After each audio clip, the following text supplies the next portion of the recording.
Good evening, guys. Let's get started with your review session to make sure you're good with your test tomorrow. Your test is only going to be, I think, 42 questions long. I didn't feel like stretching your test into other questions that were not significant. So you'll have a slightly shorter test going on, and we'll be able to get you guys up to speed and ready to go. Looking at your questions, I don't see a ton of questions, so I'm assuming that we'll be able to move fast. What's up, bud? Yeah, go ahead. All right, so first question is about the anti-Masonic Party, and that's one of many third parties that are going to be emerging during this time period that you guys will want to be aware of. So remember, you've got the Democratic Party that loves Andrew Jackson.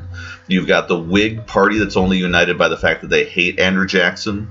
And then you've got these other parties that are showing that there's issues that are emerging that are making the Americans nervous, or it's causing them to flare up against both the parties.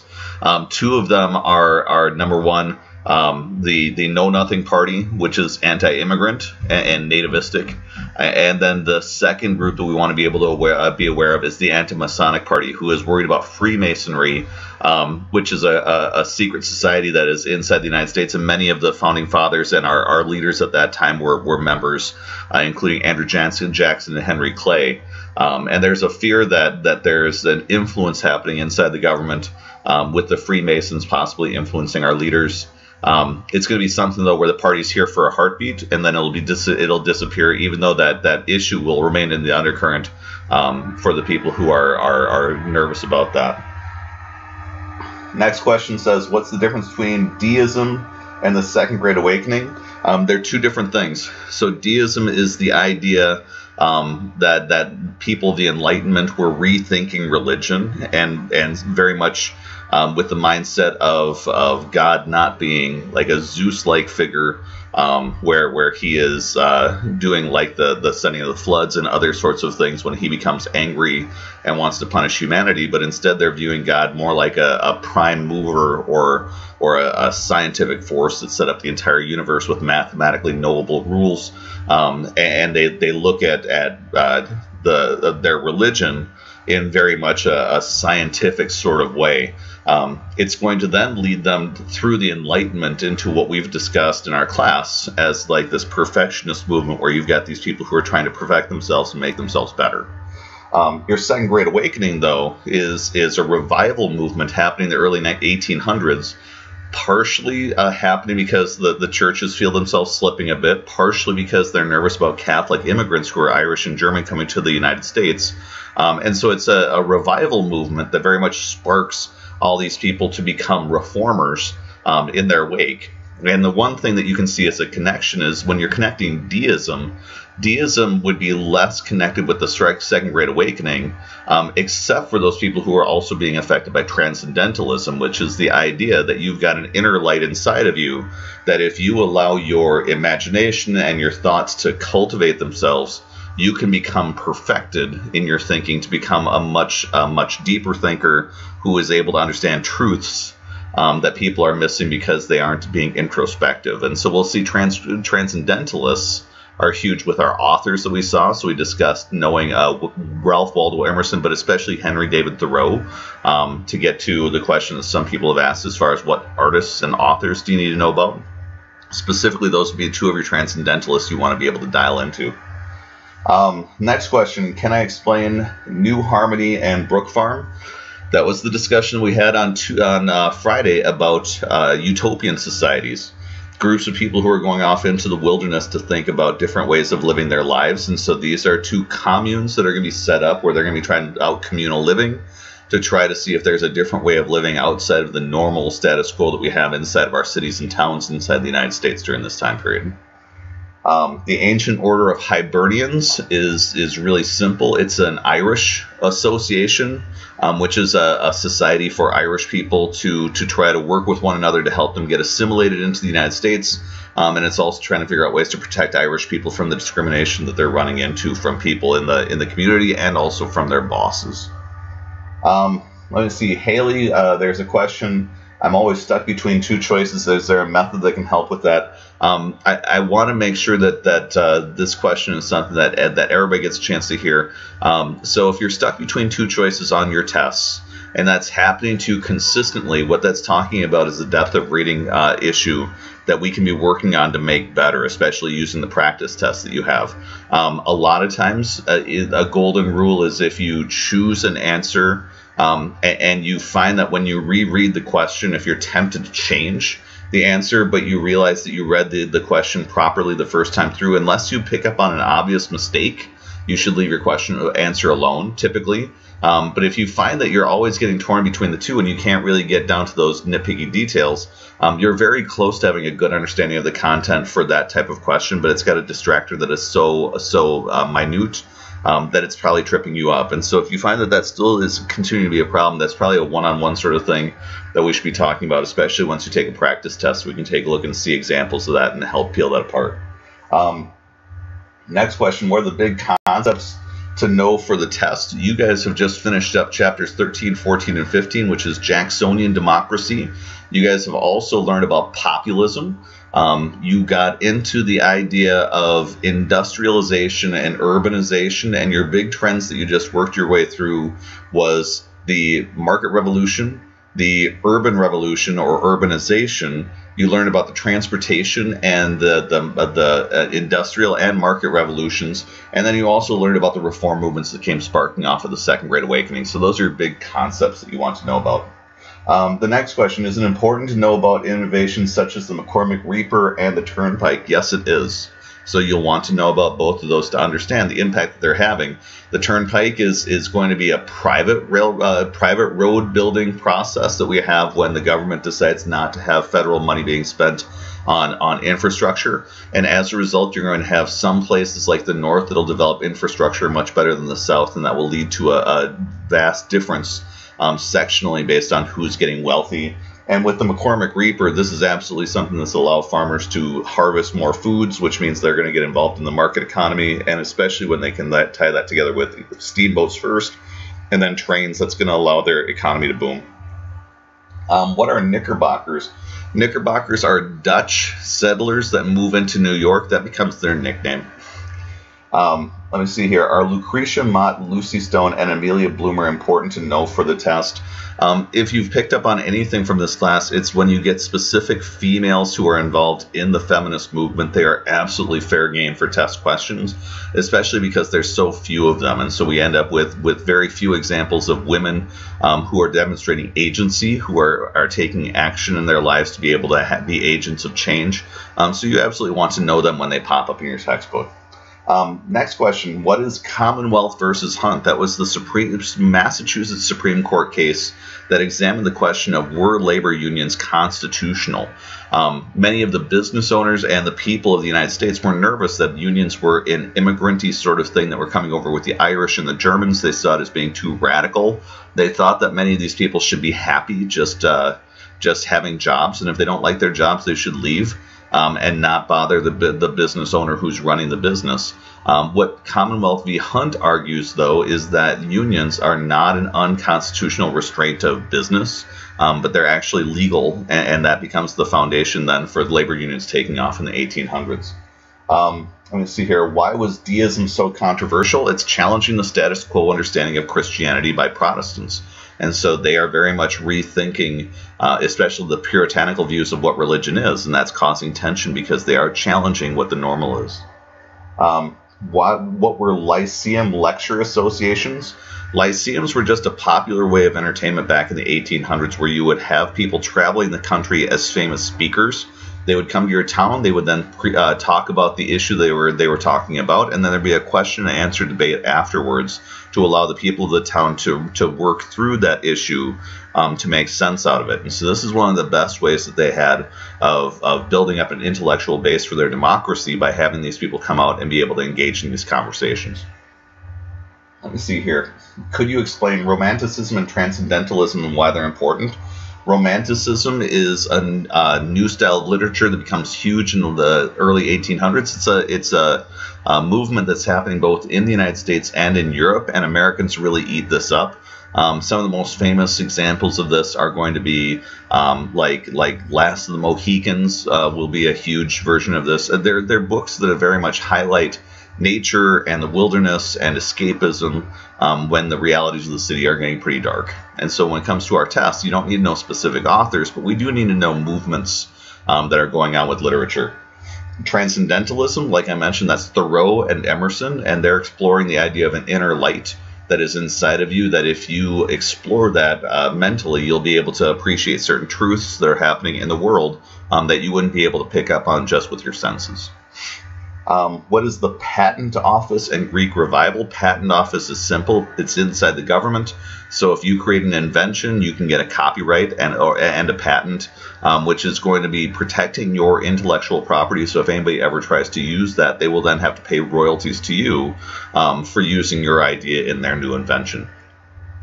Greek revival is simple. It's the style of building that you have going on the East Coast that takes off throughout the United States, which very much harkens back to Greek and Roman models of white marble and pillars and all that sort of traditional sort of stuff you see, especially in governmental buildings, but then also in private homes that will have some of the same sort of features to them to try to make them look fancy. They're going to try to connect them to the ancient times of what was seen as the enlightened periods of Greek and Roman times. What was transcendentalism? Why was there a movement? The transcendentalism we already explained. Why there's a movement is many people took the ideas of transcendentalism and merged them together with the Second Great Awakening, with the idea that the society doesn't need to be the way that it is. There's things about the society that can be different.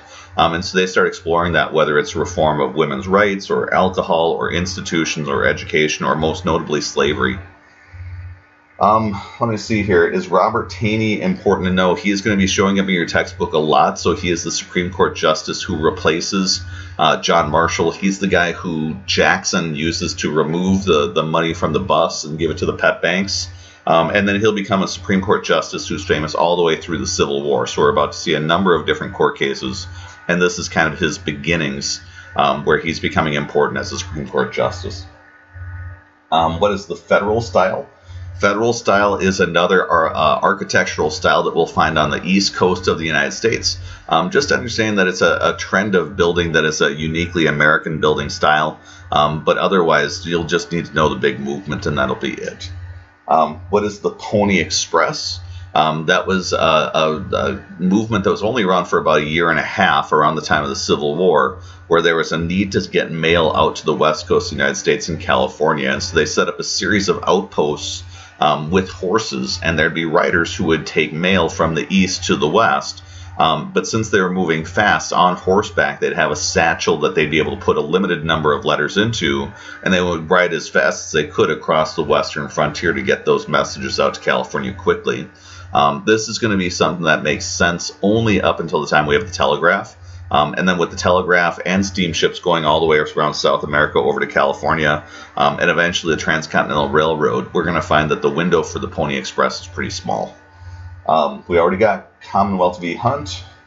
Who are the most important authors to know for the test? Like I mentioned to you on Friday, I want you to know the movements. And so I want you to know like the Transcendentalists and the Romanticists. And the authors themselves, unless there's somebody that you really have heard of before, those are the people who might dial into one question. But we're not going to spend a lot of time on individual authors. This is more talking about the movements and trends, especially Transcendentalism, that is big. What will the curve be, if any? I'm not sure. And so that'll be something determined after the test is done. Can I explain the pet banks? Pet banks are simple. Think about state banks that are scattered throughout the United States.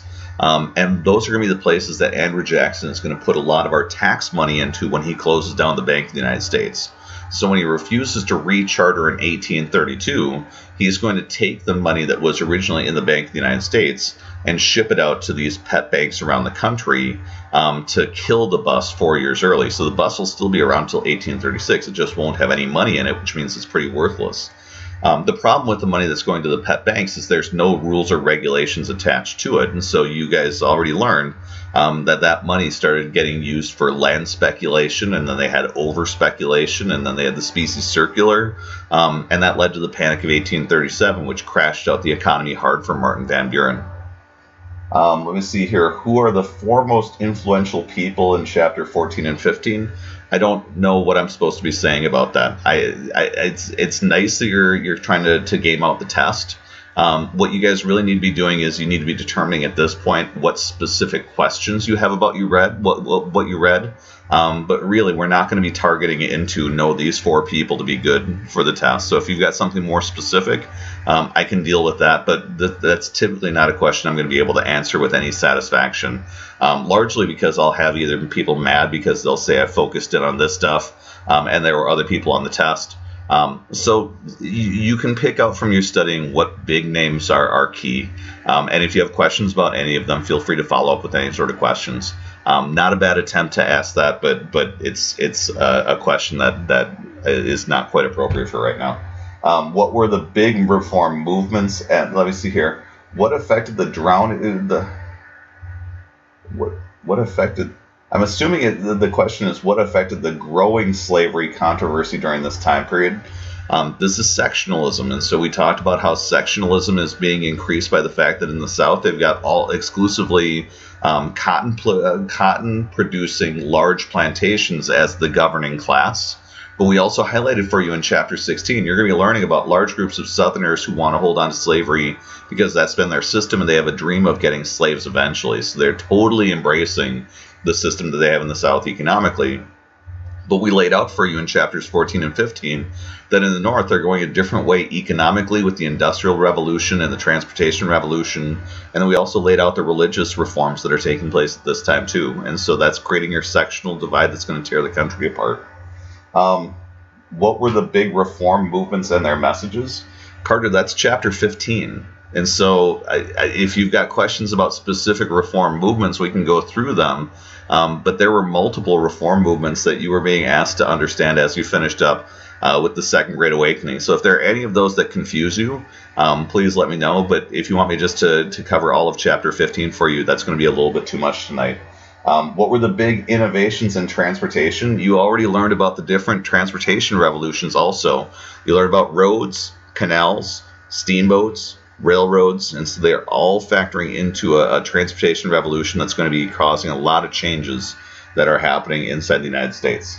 Let me see here. What is transcendentalism was covered about 10 minutes ago. So transcendentalism is that idea that there's an inner light that is inside people that they can then learn about by experiencing it through intuition and thinking rather than getting into just what their senses are telling them. So people like Thoreau and Emerson are trying to understand greater truths from using reason and their intuition rather than using just their senses. What was the Knickerbocker group of American writers? These are people who are located in New York who are writing during this time period, but they will not be important for your next test. Let me see here. Why was the Hudson River School important? This was that art school that we showed you guys that had landscapes where they were examining the upstate New York area, especially with paintings that would involve mountain ranges with the Hudson River meandering through it. With a distant opening to a frontier that'd be kind of hazy. And it's nothing that's anything super special. It's just an indication that America is starting to become more sophisticated with its artwork, because up until that time they were focused almost exclusively on portraits like they had always done back in Europe. And this is the first of the art schools that, instead of coming from Europe and coming to the United States, it's starting in the United States and heading over to Europe. And so this is going to be one of those big moments where America is not just artistically developing, but we also talk about innovations and inventions that are going from America over to Europe, as well as big ideas like independence, freedom, democracy that's coming from our Declaration, Constitution, and so on. So what this is all trying to show you is that America is achieving a level of sophistication with its culture that it hadn't had previously, and it's part of what's known as a nationalistic movement, where Americans are going to feel like they're pretty special because of all the new advances they're making. Let me see here. Why was literature becoming such a popular movement in this time period? I'm not certain if I understand what you mean by that. All I can say is that it's during this time period that Americans start developing their own literature art forms to challenge what's happening in Europe. So their works that they have in the 1800s for the first time are going to achieve worldwide renown, whether it's with Edgar Allan Poe or Thoreau or Emerson or Melville or any of these authors that you read about at the end of chapter 15. They're now becoming good enough and sophisticated enough that Europeans are taking notice. And this is another place where instead of all of the innovations coming across the ocean to America, America is now sending a lot of these innovations over across the seas because they're gaining a level of sophistication and culture that they hadn't had previously. Let me see here. What was limited liability? Why was it important for this time period? The way to look at corporations, a corporation is a business entity or structure that is unique in societies. And the reason why I say that is because you can have a business, but if you have a corporation, it's a legal understanding that the corporation itself is a legal entity, and so it has specific rules and requirements to go along with it. Now, back in the early times of U.S. history, if you wanted to have a corporation, you needed to have the state give you one, and it was almost like granting a charter, where it was really difficult, and you had to have friends who were going to help you to become incorporated. In the 1800s, they lightened that responsibility, the requirement quite a bit, and so if you just fill in paperwork with your states, you could then create a corporation. And what a corporation does is it provides you limited liability. So let's say you personally are worth millions of dollars, and you want to protect that. You can then create a corporation, which you could be part owner of. But then as a result of it being a corporation, if it's found to have like financial troubles or creates issues or whatever, it will then protect your personal wealth from the failures of that company. So in the last election, we heard a lot of talk about bankruptcies that took place with Donald Trump's businesses that he had, and that's where you see limited liability coming into effect. If he has a casino or another sort of business that goes bankrupt, that typically is a corporation that is distinctly outside of his personal wealth. So if that business goes bankrupt, then there's certain things that can be done to the business, but his private wealth is then sheltered. And so what we're going to have with limited liability corporations, or LLCs, is you're going to see that a lot of Americans will be able to take on the risk of starting a business without being fearful that they're going to then lose all of their money because the business has something that goes wrong with it. Either it injures people or else it just fails, like railroads. People will be more risky with taking down business ventures. And like we highlighted in class, when we talked about how American exceptionalism can't be genetic because of the fact that we've got so many different backgrounds who are living inside this country, that along with like patents and copyrights and an expansive West and all these other features that we've highlighted, that's really where this growth of America from a very small colonial group into a really growing and vital country by the mid-1800s, that's really where it's coming from, is they create an environment that is pro-business. Especially you see that with John Marshall, and with the rulings that they have, they make it very safe to be a business person here compared to in other countries where it's harder to start a corporation, and then it's harder to get your ideas protected so that somebody doesn't steal them from you. I don't see any other questions, so I'll give you just a second to pop in with them. What I'm anticipating tomorrow is the test will probably take a little bit less time because it is a few questions less. And so we'll see if we'll be able to take a little bit of time to work our way into Chapter 16 tomorrow. But we're definitely going to be studying Chapter 16 on Tuesday. And my goal is to be as close to done with that as possible by the time we go into your Thanksgiving break. And then afterwards, when Thanksgiving break is finished, we'll be diving into Chapters 17 and 18 at that time. We're just going to treat them as one big chapter. So we'll be testing on 16, 17, and 18 in 2 weeks. For you guys also, your president's test will be returned to you on Tuesday when they're finished being graded. And that's when I will return them to you, and we'll figure out a date for you to be able to finish them up after Thanksgiving break is done as well. After one final scan, I'm taking a look through here and seeing if there's anything else popping up. I see no additional questions. So I'm hoping that you're in a good spot ready for tomorrow. Feel free to email or whatever if you need any further questions to be taken care of before the test happens, or feel free to buzz by during passing time and ask so that you are all set to go. I hope you do great tonight with your review, and thanks for joining me tonight. Good night.